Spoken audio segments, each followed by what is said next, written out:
ಶಶಿ ತರೂರ್ ಅಪ್ಪಟ ಕಾಂಗ್ರೆಸ್ಸಿಗ. ಎಐಸಿಸಿ ಅಧ್ಯಕ್ಷ ಹುದ್ದೆಗೆ ರಾಹುಲ್ ಗಾಂಧಿ ವಿರುದ್ಧವೇ ಸ್ಪರ್ಧೆ ಮಾಡಿದ್ದ ನಾಯಕ. ಇತ್ತೀಚಿನ ಅವರ ಹೇಳಿಕೆಗಳು ಶಶಿ ತರೂರ್ ಬಿಜೆಪಿಯತ್ತ ವಾಲುತ್ತಿದ್ದಾರಾ ಎಂಬ ಅನುಮಾನ ಹುಟ್ಟುಹಾಕಿವೆ. ಇದಕ್ಕೆ ಕಾರಣವಾಗಿರುವುದು ಶಶಿ ತರೂರ್ ಅವರ ಆ ಒಂದು ಹೇಳಿಕೆ. ಶಶಿ ತರೂರ್ ಹೇಳಿಕೆ ಏನು? 2022ರಲ್ಲಿ ರಷ್ಯಾ ಉಕ್ರೇನ್ ಯುದ್ಧ ಆರಂಭ ಆದಾಗ ನಾನು ಅದನ್ನ ಖಂಡಿಸಿದ್ದೆ. ಈ ವಿಷಯದಲ್ಲಿ ಭಾರತ ತಟಸ್ಥ ನೀತಿಯನ್ನ ಅನುಸರಿಸ್ತಾ ಇರೋದು ತಪ್ಪು ಅಂತ ಹೇಳಿದ್ದೆ. ಭಾರತಕ್ಕೆ ಯಾಕೆ ಅರ್ಥವಾಗುತ್ತಿಲ್ಲ ಅಂತ ನಮ್ಮ ಸಂಸತ್ತಿನಲ್ಲಿಯೇ ಪ್ರಶ್ನೆ ಮಾಡಿದ್ದೆ. ಆದರೆ ನನಗೀಗ ಅರ್ಥವಾಗ್ತಾ ಇದೆ. ನಾನೊಬ್ಬ ಮೂರ್ಖ ಎನಿಸುತ್ತಿದೆ ಈಗ. ಯಾಕಂದ್ರೆ ಭಾರತದ ಪ್ರಧಾನಿ ಉಕ್ರೇನ್ ಅಧ್ಯಕ್ಷ ಮತ್ತು ರಷ್ಯಾ ಅಧ್ಯಕ್ಷ ಇಬ್ಬರನ್ನು 2 ವಾರಗಳ ಅಂತರದಲ್ಲಿ ಭೇಟಿ ಮಾಡಿ ಮಾತನಾಡಿದ್ದಾರೆ. ಭಾರತದ ಈ ನೀತಿ ಶಾಂತಿ ಸ್ಥಾಪಿಸುವಲ್ಲಿ ಪ್ರಮುಖ ಪಾತ್ರ ವಹಿಸುತ್ತದೆ. ಶಾಂತಿ ಸ್ಥಾಪನೆ ವಿಷಯದಲ್ಲಿ ಭಾರತದ ಸ್ಥಾನಮಾನವೇ ಬದಲಾಗಿದೆ. ರಷ್ಯಾ ಉಕ್ರೇನ್ ಯುದ್ಧ ನೀತಿಯಲ್ಲಿ ಭಾರತವೇ ಬೆಸ್ಟ್ ಎನ್ನುವ ಮುಖೇನ ಶಶಿ ತರೂರ್ ಕಾಂಗ್ರೆಸ್ಸಿಗೆ ಟೆನ್ಷನ್ ಕೊಟ್ಟರೆ ಬಿಜೆಪಿಯಲ್ಲಿ ಸಂಚಲನ ಮೂಡಿಸಿದ್ದಾರೆ.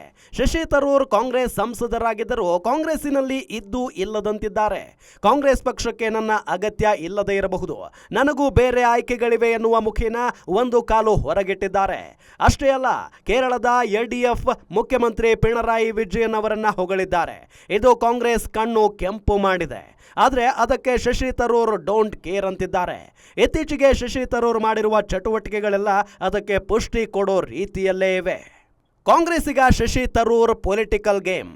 ವಿದೇಶಾಂಗ ಸಚಿವ ಜೈಶಂಕರ್ರನ್ನ ಹೊಗಳಿದ್ರು. ಕಾಂಗ್ರೆಸ್ ಯೋಜನೆ ನಾಯಕತ್ವ ಬದಲಾಗಬೇಕು ಎಂದಿದ್ರು. ಕೇರಳದ ಎಡಪಂಥೀಯ ಸರ್ಕಾರವನ್ನ ಹೊಗಳಿದ್ರು. ಇದೀಗ ಪ್ರಧಾನಿ ಮೋದಿಯನ್ನು ಹೊಗಳಿದ್ದಾರೆ. ಇದನ್ನೆಲ್ಲ ನೋಡ್ತಾ ಇದ್ರೆ ಕಾಂಗ್ರೆಸ್ನಿಂದ ಮತ್ತೊಬ್ಬ ಸೀನಿಯರ್ ಲೀಡರ್ ಹೊರ ಹೋಗೋದಕ್ಕೆ ಸಿದ್ಧವಾಗಿದ್ದಾರೆ ಎನಿಸುತ್ತೆ. ಯಾಕಂದ್ರೆ ಶಶಿ ತರೂರ್ ವೈಯಕ್ತಿಕ ವಿವಾದಗಳನ್ನ ಬಿಟ್ರೆ ಮುತ್ಸದ್ದಿ ಎಂದೇ ಗುರುತಿಸಿಕೊಂಡಿದ್ದಾರೆ. ಸ್ಥಳೀಯ ಕಾಂಗ್ರೆಸ್ ಮುಖಂಡರ ಅಸಹಕಾರದ ನಡುವೆಯೂ ಸತತವಾಗಿ ಗೆಲ್ಲುತ್ತಲೇ ಬಂದಿದ್ದಾರೆ. ಇನ್ನು ರಾಹುಲ್ ಗಾಂಧಿ ವಿರುದ್ಧ ಸ್ಪರ್ಧಿಸಿದ್ದ ಕಾರಣಕ್ಕಾಗಿ ಕಾಂಗ್ರೆಸ್ಸಿನ ಗಾಂಧಿ ಕುಟುಂಬದವರಿಗೆ ಹಾಗೂ ಗಾಂಧಿ ಕುಟುಂಬದ ಆಪ್ತರಿಗೆ ಬೇಡವಾಗಿದ್ದಾರೆ. ಇತ್ತ ಬಿಜೆಪಿಗೂ ಕೇರಳದಲ್ಲಿ ಭದ್ರ ನೆಲೆ ಇಲ್ಲ.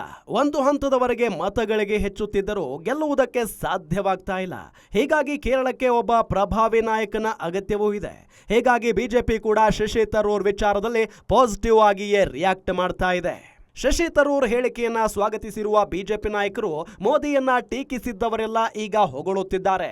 ಕಾಂಗ್ರೆಸ್ಸಿಗೆ ಈಗ ಹೊಸದಾಗಿ ಮೋದಿಯನ್ನ ಟೀಕೆ ಮಾಡುವ ನಾಯಕರು ಬೇಕಾಗಿದ್ದಾರೆ ಅಂತ ವಿಭಿನ್ನವಾಗಿಯೇ ಪ್ರತಿಕ್ರಿಯೆ ಕೊಟ್ಟಿದೆ. ಶಶಿ ತರೂರ್ ಬಿಜೆಪಿಯತ್ತ ವಾಲುತ್ತಿದ್ದಾರಾ ಎಂಬ ಚರ್ಚೆಗಳು ದೆಹಲಿ ರಾಜಕಾರಣದಲ್ಲಿ ಜೋರಾಗಿದೆ. ಗ್ಯಾರಂಟಿ ನ್ಯೂಸ್, ಸುದ್ದಿ ಖಚಿತ, ನ್ಯಾಯ ನಿಶ್ಚಿತ.